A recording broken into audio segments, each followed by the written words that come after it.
Hello everyone, आज हम discuss करेंगे मॉडल आंसर। 12 मई 2020 को हमने 4 क्वेश्चन रिलीज किया था, उसका मॉडल आंसर आज हम डिस्कस करेंगे। ये हमारा डेली आंसर राइटिंग प्रोग्राम है फॉर मेंस 2020। हमने आज रिलीज किया था। हर एक क्वेश्चन को आपको 150 वर्ड्स में लिखना है और एक क्वेश्चन का वेटेज है 12.5 मार्क्स। क्वेश्चन है 1, regionalism, human behaviour, Indian middle class and urban crisis. अब इसको 5, 6, 7, 8 मैंने नंबर क्यों दिया है, क्योंकि 11th मई से हमारा प्रोग्राम स्टार्ट हुआ था। 11th मई को हमने 4 क्वेश्चन पूछे थे और ये उसका कंटिन्यूएशन है। सो मैंने इसको नंबर दिया है 5, 6, 7, 8 ताकि बेटर वे में हम इसको लोकेट कर पाए। Question number 5, regionalism in India can become more intensive, means ज़्यादा इंटेंस, ज़्यादा deep and extensive geographical spread with passage of time. Justify with suitable example. किसी भी क्वेश्चन को जब आप सॉल्व करते हैं उसमें दो चीज आपको ध्यान में रखना है, एक उसका कीवर्ड, दूसरा डायरेक्टिव। कीवर्ड इसके अंदर है रीजनलिज्म है। रीजनलिज्म क्या होता है? Excessive attachment to one region. से मैं एक पर्टिकुलर स्टेट को बिलोंग करता हूं और मैं हमेशा उस स्टेट के इंटरेस्ट के बारे में ही सोच रहा हूं, दैट इज रीजनलिज्म। और स्टेट के अंदर भी कुछ पार्ट्स है, मैं उसको बिलोंग करता हूं और हमेशा उसके इंटरेस्ट के बारे में सोच रहा हूं। इसको आपको जस्टिफाई करना है विद सुटेबल एग्जाम्पल। अब क्वेश्चन में मेंशन है एग्जाम्पल, तो आपको एग्जाम्पल से एक्सप्लेन करना पड़ेगा। जस्टिफाई मीन्स इस स्टेटमेंट को सपोर्ट करो आप विथ एग्जाम्पल। इसका इंट्रोडक्शन, तो मैं रीजनलिज्म को डिफाइन करूंगा। Regionalism can be defined as excessive attachment to one region at the cost of nation और स्टेट। मैं इंडिया का सिटीजन नहीं हूं, मैं अपने आप को एक स्टेट का सिटीजन कंसिडर करता हूं, स्टेट से ज्यादा अटैच हूं। और जब मेरे पास अगर फ्यूचर में कभी चॉइस आता है कि मुझे इंडिया के इंटरेस्ट को बचाना है या स्टेट के इंटरेस्ट को बचाना है, मैं स्टेट को प्रेफर करूंगा। In regionalism regions are competing with each other. Resources के लिए compete कर रहे हैं, सुपीरियरिटी के लिए compete कर रहे हैं, डोमिनेंस के लिए compete कर रहे हैं। और ये फीलिंग ज़्यादा इंटेंस हो जाता है विथ पासिंग ऑफ टाइम और ज़्यादा जोग्राफिकल एरिया में स्प्रेड हो जाता है, तो इंटेंसिव एक्सटेंसिव दोनों हो जाता है। क्यों रीजनलिज्म स्प्रेड और होता है और इंटेंस होता है, उसके पीछे का रीजन क्या है? फर्स्ट, कभी कभी ऐसा होता है स्टेट गवर्नमेंट का एक्यूजेशन होता है कि सेंट्रल गवर्नमेंट हमारे अफेयर में, हमारे day to day administrative matter में बहुत ज़्यादा इंटरफियर करता है। ये रियल भी हो सकता है, परसेप्शन भी हो सकता है। अभी का प्रेजेंट एग्जांपल देखें, वेस्ट बंगाल गवर्नमेंट एक्यूज कर रहा है सेंट्रल गवर्नमेंट को कि आप हमारे इंटरनल एडमिनिस्ट्रेशन में इंटरफियर कर रहे हो। तो जब ऐसा होता है तो भी रीजनलिज्म ब्रीड करेगा। सेकंड, दो स्टेट के बीच में रिसोर्सेज को डिस्ट्रीब्यूशन को लेके डिस्प्यूट होता है या कंपटीशन होता है ज्यादा से ज्यादा रिसोर्सेज को ग्रैब करने के लिए। इसका एग्जांपल आप ले सकते हैं, कावेरी वाटर डिस्प्यूट कर्नाटका तमिलनाडु के अंदर है। किसी एक रीजन को हम निग्लेक्ट करते हैं, जैसे नॉर्थ ईस्टर्न स्टूडेंट्स इंडिया के दूसरे पार्ट में जाते हैं तो उनको डिफरेंट डिफरेंट निकनेम से बुलाया जाता है, वो डिस्क्रिमिनेशन फेस करते हैं, एब्यूज फेस करते हैं। तो ये भी एक रीजनलिज्म के फीलिंग को consolidate. Unequal social economic development से इंडिया के साउदर्न स्टेट और वेस्टर्न स्टेट को लो, वो कंपेरेटिवली डेवलप है। तो वो स्टेट क्यों अपने रिसोर्सेज को पुअर स्टेट्स को देना चाहेगा? जैसे महाराष्ट्र है, गुजरात है, तमिलनाडु है, वो कहेगा कि सारा का सारा रिसोर्सेज आप हमें दो या ज़्यादा से ज़्यादा रिसोर्सेज दो ताकि हम अपना डेवलपमेंट और कर पाएं। जो अंडर डेवलपमेंट रीजन है, से बिहार, उड़ीसा, जो इंडिया की ईस्टर्न स्टेट्स हैं, वो ज़्यादा से ज़्यादा रिसोर्सेज डिमांड करेंगे, अपने लिए special package, special status demand करेंगे। तो ओवर डेवलप रीजन पैसा देना नहीं चाहता है, अंडर डेवलप रीजन ज़्यादा से ज़्यादा पैसा डिमांड करेगा, स्पेशल कंसिडरेशन डिमांड करेगा। तो ये भी एक कन्फ्लिक्ट लेके आता है। एक फियर ऑफ कल्चरल इंक्रोचमेंट होता है। 2019 के अंदर वेस्ट बंगाल गवर्नमेंट ने एक ऑर्डर पास किया था। उस ऑर्डर में ऐसा था, दार्जिलिंग के अंदर, ये ऑर्डर पूरे वेस्ट बंगाल के लिए था, तो वेस्ट बंगाल के अंदर जितनी भी स्कूलें हैं उसके अंदर बंगाली कंपलसरी हो जाएगा। तो ये दार्जिलिंग एरिया के लिए भी एप्लीकेबल होगा क्योंकि दार्जिलिंग तो बंगाल स्टेट में है। तो दार्जिलिंग के लोग नेपाली बोलते हैं, उन्होंने प्रोटेस्ट करना चालू किया और उन्होंने ऐसा कहा कि हमारे ऊपर बंगाली लैंग्वेज इम्पोज किया जाता है और नेपाली लैंग्वेज के कोस्ट के ऊपर। तो फियर ऑफ कल्चरल इंक्रोचमेंट भी रीजनलिज्म का फीलिंग। नो और लेस पॉलिटिकल एम्पावरमेंट होता है। जम्मू एंड कश्मीर स्टेट में से 2 यूनियन टेरिटरी का फॉर्मेशन होता है इन 2019, एक Jammu and Kashmir union territory और दूसरा लद्दाख यूनियन टेरिटरी। जब लद्दाख यूनियन टेरिटरी बना तो वहाँ के लोग सेलिब्रेट करने लगे। उनका ऐसा कहना था कि पहले जब ये जम्मू एंड कश्मीर स्टेट में था, यहाँ के लोगों को उतना पॉलिटिकल अपॉर्चुनिटी, पॉलिटिकल एम्पावर नहीं किया गया था। अब हमें एक यूनियन टेरिटरी बनाया गया तो अब हम लिबरेट हो गए, अब अपने लाइफ के कंसर्निंग डिसीजन हम खुद ले सकते हैं। कंक्लूजन, इंडिया एक बहुत डाइवर्स कंट्री है। आप लैंग्वेज के बेसिस पे ले लो, रिलीजन के बेसिस पे ले लो, कल्चर के बेसिस पे ले लो, तो वहाँ पे रीजनलिज्म फीलिंग बहुत डेंजरस हो सकता है और इंडिया की यूनिटी के लिए भी थ्रेट पोज कर सकता है। तो कैसे हम रीजनलिज्म के फीलिंग को दूर करें? हमें इवन डेवलपमेंट करना चाहिए अक्रॉस द स्टेट। इंडिया के वेस्टर्न स्टेट जैसे डेवलप हैं, ईस्टर्न स्टेट भी वैसे डेवलप होने चाहिए। महाराष्ट्र के अंदर मुंबई पुणे जैसे डेवलप हैं, तो मराठवाड़ा विदर्भा भी ऐसे डेवलप होना चाहिए। सो एक even development across state and region. Central government जहां तक हो सके स्टेट के अफेयर में इंटरफियर ना करे। अगर सेंटर को लगता है कि स्टेट के अंदर कुछ काम हो रहा है जो गलत है या फिर अप्रोप्रिएट नहीं है, तो कॉन्स्टिट्यूशनल वे में वहां के प्रॉब्लम को सॉल्व करें। हाई हैंडेड अप्रोच हम लास्ट ऑप्शन यूज करें। सेंटर स्टेट रिलेशन हमें स्टेट की तरफ टिल्ट करना चाहिए। रीजन है कि जब इंडिया बना था तो उस समय हमें स्ट्रॉन्ग सेंट्रल गवर्नमेंट चाहिए था, क्योंकि अगर स्ट्रॉन्ग सेंट्रल गवर्नमेंट नहीं होगा तो इंडिया की यूनिटी के एंड इंटीग्रिटी के लिए थ्रेट होगा। अब एक ऐसा यूनिटी इंटीग्रिटी का कोई थ्रेट नहीं है, क्योंकि 70 ईयर्स तक हम साथ में हैं। तो अब ऐसा नहीं है कि कोई और किसी स्टेट में ऐसा कोई मेजर सेपरेटिस्ट मूवमेंट भी नहीं हो रहा है, तो हमें स्टेट को और ज़्यादा ऑटोनॉमी देना चाहिए। एटलीस्ट फाइनेंशियल मैटर में हमें उनको ज़्यादा से ज़्यादा ऑटोनॉमी देना चाहिए। लोगों के अंदर हमें यूनिटी इंटीग्रिटी का वैल्यू लेके आना चाहिए कि देखो आप इंडियन हो, आपका सबसे पहला लॉयल्टी लाई कर रहा है इंडिया के लिए, नाइदर किसी रीजन के लिए, रिलीजन के लिए, कल्चर के लिए, एटसेट्रा। सेकेंड क्वेश्चन इसके अंदर है, इसको क्वेश्चन नंबर 6 हमने नेम किया है। Human behaviour has change drastically with rapid growth and spread of social media. Human behaviour बहुत ज़्यादा चेंज हो गया है क्योंकि सोशल मीडिया के ग्रोथ की वजह से। आपको इसको एलैबोरेट करना है। And do you think social media evil है, गलत है और अवॉइडेबल है? इसके अंदर कीवर्ड है human behaviour. Behaviour means our action towards any object और सब्जेक्ट। सोशल मीडिया प्लेटफॉर्म है जिसके थ्रू हम इंटरेक्ट करते हैं दूसरों से। इलेबरेट, आपको एक्सपांड करना है इस आइडिया को। और डू यू थिंक, क्या आपको लगता है सोशल मीडिया को हम अवॉइड कर सकते हैं और गलत है सोशल मीडिया? ये डायरेक्टिव है। इंट्रोडक्शन में मैं सोशल मीडिया को डिफाइन करूंगा। तो सोशल मीडिया एक प्लेटफॉर्म है जहां पे लोग एक दूसरे के साथ इंटरेक्ट करते हैं, चाहे वो टेक्स्ट के थ्रू इंटरेक्ट कर सकते हैं, व्हाट्सएप है, ऑडियो के थ्रू इंटरेक्ट कर सकते हैं, वीडियो के थ्रू इंटरेक्ट कर सकते हैं। Popular social media platform Facebook, Twitter, YouTube है। सोशल मीडिया इंडिया में ग्रो कर रहा है, उसके पीछे का रीज़न क्या है? यंग पॉपुलेशन है। यंग पॉपुलेशन टेक सेवी होते हैं, ज़्यादा से ज़्यादा टेक्नोलॉजी को वो इम्बाइब कर सकते हैं। इंडिया में डिजिटल लिटरेसी स्प्रेड हो रहा है। इवन हमारे पेरेंट, ग्रैंड पेरेंट्स के जनरेशन को देखते हैं तो वो भी स्मार्टफोन, लैपटॉप, कंप्यूटर ये सब अच्छे से ऑपरेट कर सकते हैं। और लोगों का डिस्पोजेबल इनकम इंक्रीज हो रहा है और लोग का जो फ्री अवेलेबल फ्री टाइम है वो अभी ज़्यादा है लोगों के पास। जैसे पहले से एक हाउस वाइफ है, वो खाना बनाने में पहले 4 घंटे स्पेंड करती थी क्योंकि वो चूल्हे पे खाना बनाती थी। अब गैस का स्टोव आ गया है तो से 1 आवर में उनका वर्क कंप्लीट हो जाएगा, तो 3 आवर उनके पास फ्री है। तो जितना फ्री टाइम हमें मिलेगा तो फ्री टाइम में हम कुछ और एक्टिविटी को करेंगे, तो वहाँ पे सोशल मीडिया को हम ज़्यादा यूज़ करते हैं। सोशल मीडिया हमारे बिहेवियर को कैसे इम्पैक्ट करता है?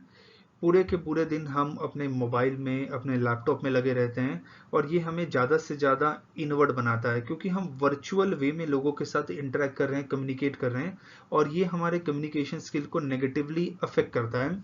बहुत सारे स्टडीज़ हुए हैं जो कहता है कि अभी के जो प्रेजेंट जनरेशन है से उनका writing skill means hand writing skill या फिर उनका ओरल कम्युनिकेशन वीक है compare to previous generation, because अभी वो टेक्नोलॉजी पे ज़्यादा रिलाई करते हैं। सोशल मीडिया का हम ज़्यादा यूज़ करते हैं वो हमें लेज़ी बना देता है, बिकॉज से व्हाट्सएप पे कोई इन्फॉर्मेशन आया तो मैं उस इन्फॉर्मेशन को पढ़ लूंगा और मुझे लगेगा कि वही इन्फॉर्मेशन करेक्ट है, मैं उसका फैक्ट चेकिंग नहीं करूंगा।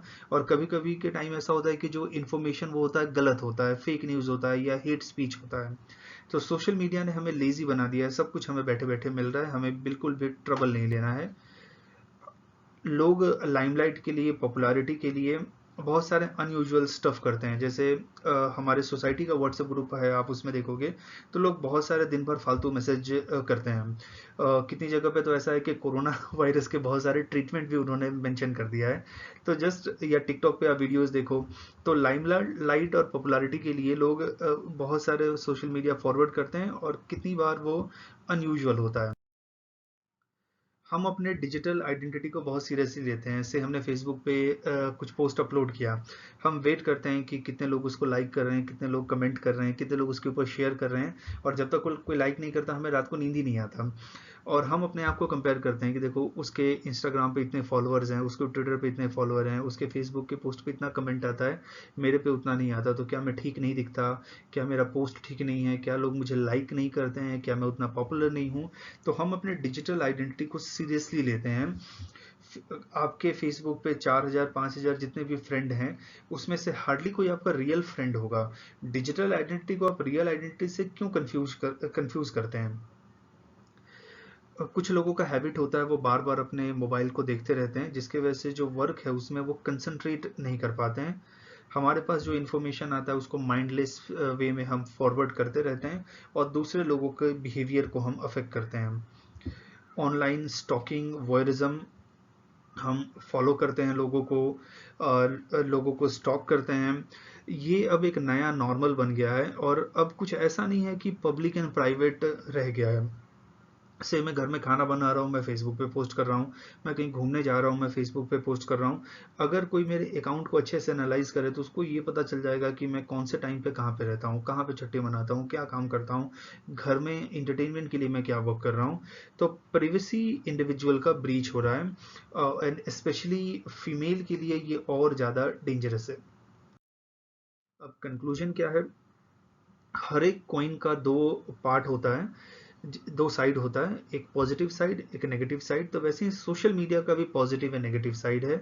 मैं ऐसा नहीं कहूँगा कि सोशल मीडिया गलत है या हमें उसको अवॉइड करना चाहिए, हमें उसको यूज़ करना चाहिए, बट टैक्टिकली यूज़ करना चाहिए। सोशल मीडिया ने बहुत सारे अपॉर्चुनिटी ओपन किए हैं। डिजिटल मार्केटिंग आप देखोगे तो अब एक नया नॉर्मल बन गया है।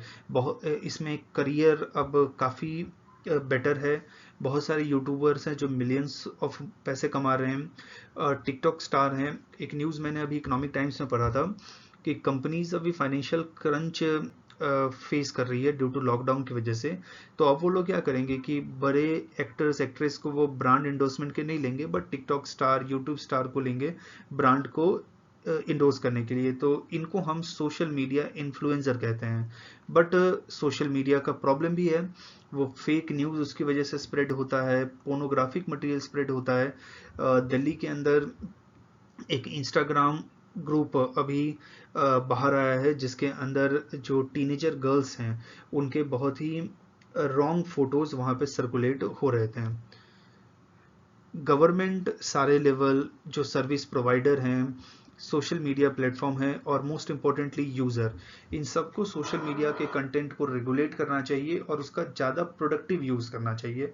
सोशल मीडिया को आप ऐसे कंसिडर करो, ये आपके बॉडी का एक पार्ट है, बॉडी का एक ऑर्गन है। जितना बेटर वे में आप उसको यूटिलाइज करोगे उतना आप प्रोडक्टिव बनोगे। Anything which is excessive is dangerous, same apply with social media. तो सोशल मीडिया का हमें मीनिया नहीं होना चाहिए, सोशल मीडिया का एक्सेसिवनेस हमारे अंदर नहीं होना चाहिए, कि रेगुलेटेड यूज करें देन बेटर होगा। थर्ड, सेवेंथ क्वेश्चन है, Indian middle class has become indifferent to the society in its obsession with consumption. Examine its in the present context. इसका कीवर्ड है middle class. Middle class means middle income class. तीन class होता है society में, rich class, middle class and poor class.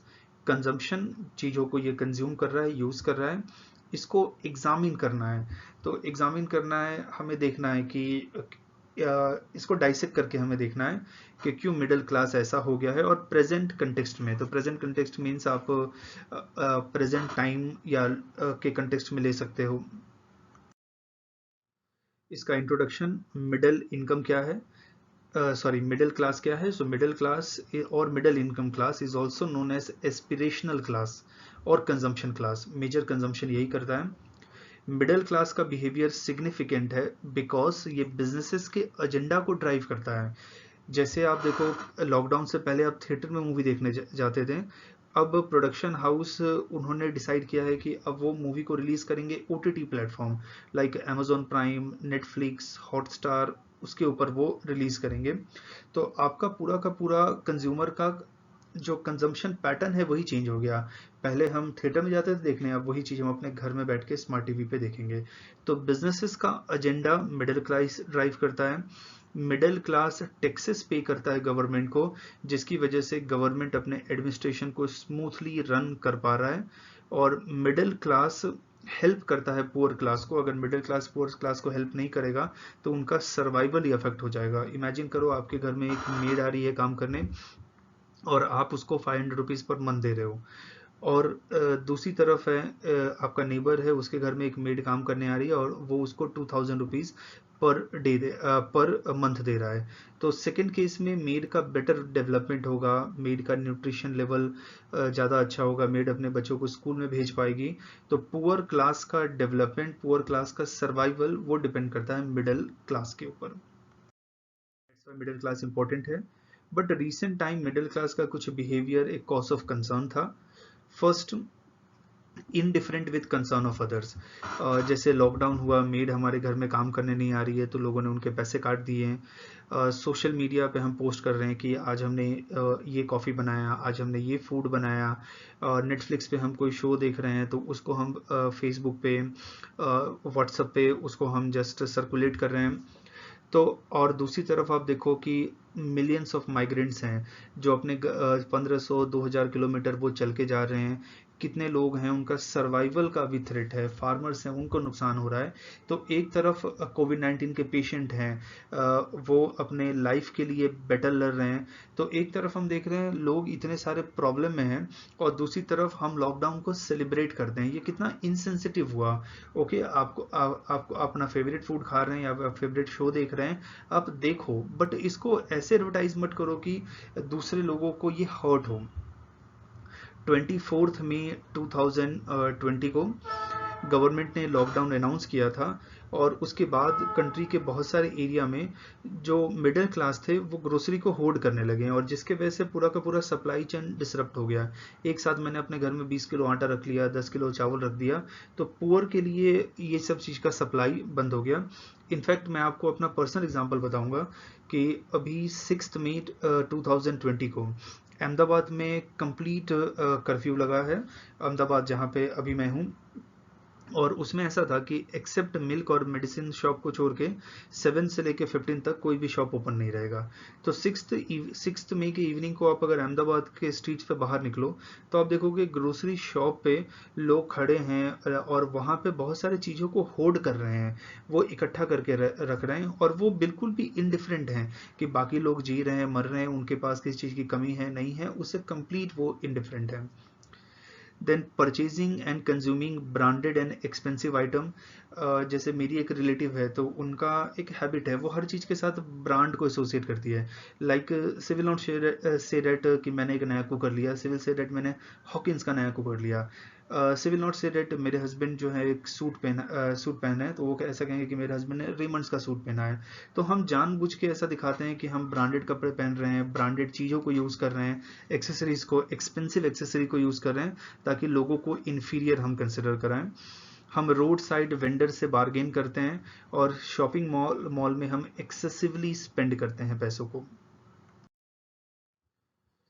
But ऐसा नहीं है कि मिडिल क्लास के अंदर सब कुछ गलत हो रहा है। मिडिल क्लास जो है वो बहुत कुछ अच्छा काम भी कर रहा है। जैसे अभी कोविड-19 का क्राइसिस था, मैं इस एग्जांपल को इसलिए ले रहा हूँ क्योंकि ये रीसेंट अकरेंस है। यहाँ पे मिडिल क्लास ने बहुत सारे पुअर एंड नीडी को उन्होंने फीड किया। इवन मैं अपने एरिया में देखता हूँ तो बहुत सारे ऐसे एनजीओ हैं, या अगर एनजीओ नहीं है तो लोग अपने इंडिविजुअल लेवल पे लोगों को हेल्प कर रहे हैं, वो उनको फूड दे रहे हैं। मेरे सोसाइटी में एक घर है, वहाँ पे रोज वो 50-60 लोगों को वो फीड करते हैं। तो आप ये देखो कि लोग इंडिविजुअल कैपेसिटी में भी फीड करते हैं और बहुत सारे एनजीओ हैं उसके थ्रू भी फीड करते हैं। मिडिल क्लास ने इंथुजियास्टिकली पीएम केयर फंड में पैसे को डोनेट किया था, ताकि गवर्नमेंट ऑफ इंडिया को कोरोना वायरस से फाइट करने में कोई रिसोर्सेज का क्रंच ना आए। कितने ऐसे लैंडलॉर्ड हैं जो उन्होंने पुअर टेनेंट के रेंट को वेव कर दिया, या उन्होंने कहा कि ठीक है अभी प्रॉब्लम है, आपके पास जॉब नहीं है, एक काम करो आप बाद में हमें पे करना, उसको सस्पेंड कर। कंक्लूजन, मिडिल क्लास को इनसेंसिटिव कहना, मिडिल क्लास को इनडिफरेंट कहना, उनका नॉन एक्नॉलेजमेंट होगा। नेशन बिल्डिंग में मिडिल क्लास का भी बहुत इंपॉर्टेंट रोल था, तो हम कैसे कह सकते हैं कि वो सारे के सारे इनसेंसिटिव है, इनडिफरेंट है। लेकिन ये है कि मिडिल क्लास को अपने बिहेवियर को लेके और ज़्यादा सेंसिबल होना पड़ेगा, और ज़्यादा कंपेशनेट होना पड़ेगा, क्योंकि उनका बिहेवियर एक न्यू नॉर्मल बन सकता है सोसाइटी में, और बाकी लोग भी इसको इम्बाइब करेंगे। और मिडिल क्लास के अंदर एबिलिटी होता है सोसाइटी को चेंज करें। अब सोसाइटी पॉजिटिव वे में चेंज हो सकता है, नेगेटिव वे में चेंज हो सकता है, तो इस वे में मिडिल क्लास को कंडक्ट करना है अपने आप को। Question number 8, India is in the midst of urban crisis. Urban crisis means urban problem due to rapid urbanization, which can be tackled only by empowering urban local body, municipalities, municipal corporation. इसको evaluate करना है। तो जहाँ पे भी critically evaluate आता है, तो क्रिटिकल मतलब आपको इसका सोल्यूशन देना है, और इवेलुएट मीन्स आपको ये देखना है कि ये प्रॉब्लम क्यों अकर हो रहा है। So evaluation means why this problem is occurring, and if possible you can give evidence also. Urbanisation inevitable any society के लिए, जैसे जैसे सोसाइटी डेवलप होगा वो रूरल से अर्बन की तरफ ट्रांसफॉर्म होगा, ये इनएविटेबल है। इंडिया अभी रैपिड अर्बनाइजेशन फेस कर रहा है। बहुत सारे लोग रोज सिटी में आ रहे हैं ऐसे माइग्रेंट की तरह, और सिटी के ऊपर इतना ज़्यादा प्रेशर है कि सिटी उनको प्रॉपर वे में उनका टेक केयर कर ही नहीं सकता है, और क्वालिटी ऑफ लाइफ सिटी में डिटोरिएट होता है। आपको मैं एक एग्जांपल बताऊं, 34% ऑफ इंडियंस अर्बन एरिया में रह रहे हैं, ये हमारा पॉपुलेशन है, और अर्बन एरिया इंडिया का जस्ट 10% जोग्राफिकल एरिया है। तो इमेजिन करो 10% जोग्राफिकल एरिया में 34% लोग रह रहे हैं, तो कितना क्राउडेड होगा वो। तो क्वालिटी ऑफ लाइफ ऑब्वियस है वहाँ पे डिटोरिएट होगा। अर्बन एरिया में क्या प्रॉब्लम अभी हम देख रहे हैं, एक प्रॉब्लम है कंजेशन का, दूसरा प्रॉब्लम है पोल्यूशन का, थर्ड प्रॉब्लम है क्राइम रेट का, फोर्थ प्रॉब्लम है कॉस्ट ऑफ लिविंग बहुत हाई है इन्फ्लेशन का, fifth loss of moral value.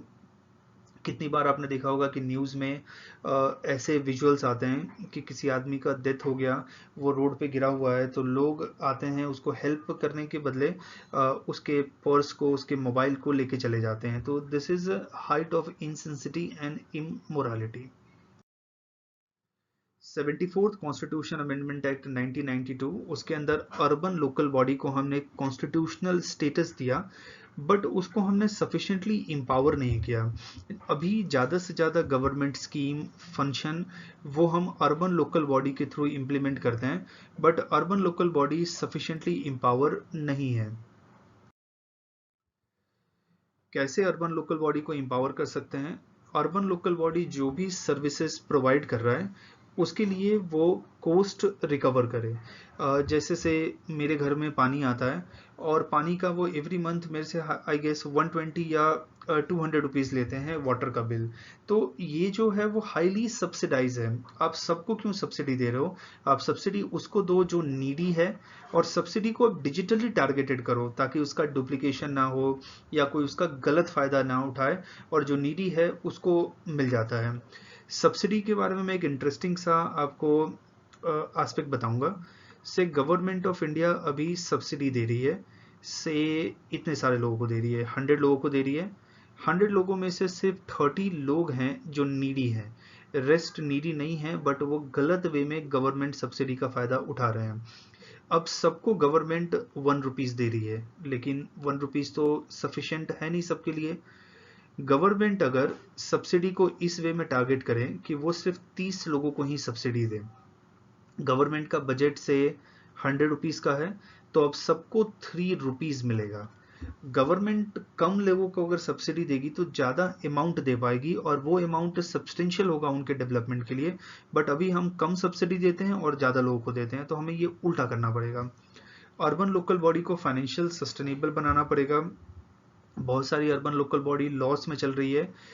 एक इकोनॉमी का बेसिक सा प्रिंसिपल है, अगर कोई भी ऑर्गेनाइजेशन लॉस में चल रहा है तो ज़्यादा दिन तक सस्टेन नहीं कर सकता है और वो किसी ना किसी पे फंड के लिए डिपेंडेंट रहेगा। तो क्यों अर्बन लोकल बॉडी को हमने ऐसा बना दिया है, उसको फाइनेंशियली सस्टेनेबल बनाना चाहिए कि ये आपका इतना एक्सपेंसेस है, इतना आपका रेवेन्यू होना चाहिए। अगर इनकेस कहीं पे रेवेन्यू कम हो रहा है तो गवर्नमेंट ऑफ इंडिया और स्टेट गवर्नमेंट वो फंड एलोकेट करेगी।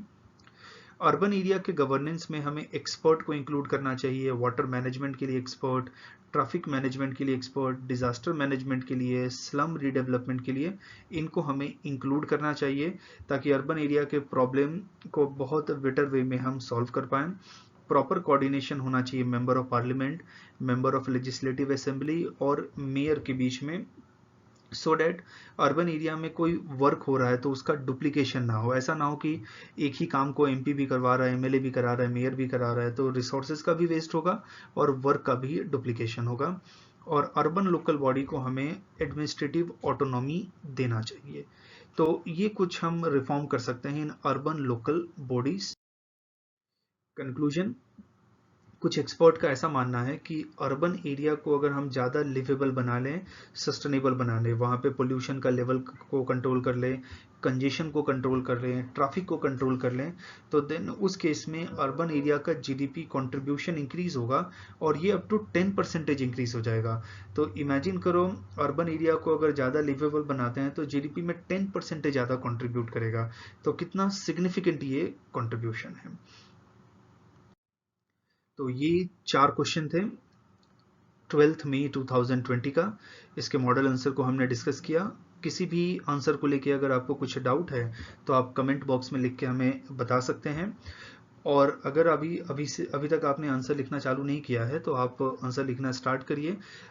इसमें स्टार्टिंग में आपको डिफ़िकल्टी होगा, बट एक बार आप लिखने लगेंगे तो फिर वो प्रॉब्लम अपने आप सॉल्व हो जाएगा, क्योंकि एग्जामिनेशन में अल्टीमेटली आपको अपने आप को प्रेजेंट करना ही है लिख के। तो क्यों नहीं हम अभी से स्टार्ट करें। तो हम इसको कंक्लूड करते हैं। Thank you and good day.